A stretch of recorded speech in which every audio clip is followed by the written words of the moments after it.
Here we have another example of a trigonometric integral. Over here, we have written the trigonometric identities that are going to be helpful for us to use in order to solve this integral. So we have the integral of sine squared theta times cosine squared theta d theta. And for this one, we're going to have to do a little bit of rewriting in order to make it able for it to be integrated. So first, we're just going to do some simple algebra and rewrite this as sine theta times cosine theta quantity squared. So now that it's in this form, you can see we can use this first trig identity, which is that the sine of 2 theta is equal to 2 sine of theta times cosine of theta. So we'll just divide both sides by 2 in order to use this, and when we substitute it in, we'll have the integral of 1/2 times sine squared, times sine of 2 theta, quantity squared, d theta. All right, we can move the 1/2, we can square it and move it out in front of the integral sign to make this nicer to work with, and so when we do that, we have 1/4 times the integral of sine, we can go ahead and write this as sine squared 2 theta, d theta.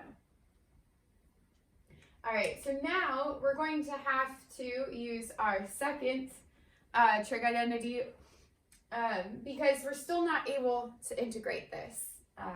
We still can't use substitution here.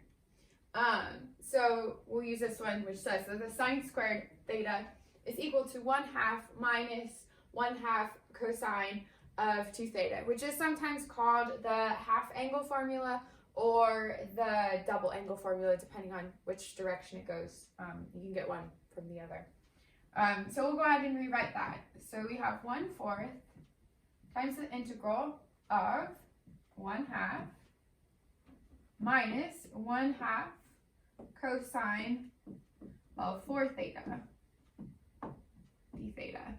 And now this is 4 theta because here we started out with sine squared of 2 theta, and so then it gets multiplied by 2 when we put it in there. So now we have cosine of 4 theta, if you're wondering where that came from. So now we can split this apart into 2 different integrals and evaluate them separately. So we'll do that. We'll pull the 1/2 out in front, and so we have 1/8 times the integral of d theta. That one's nice and simple. And then over here we have minus 1/8 times the integral of cosine of 4 theta d theta. And so here we can just do a simple u substitution of substituting 4 theta for u. I'm not going to work that out here. I'm sure you can do that on your own. So we can go ahead and integrate this. And we get 1/8 times theta minus 1/8 times 1/4 sine of 4 theta.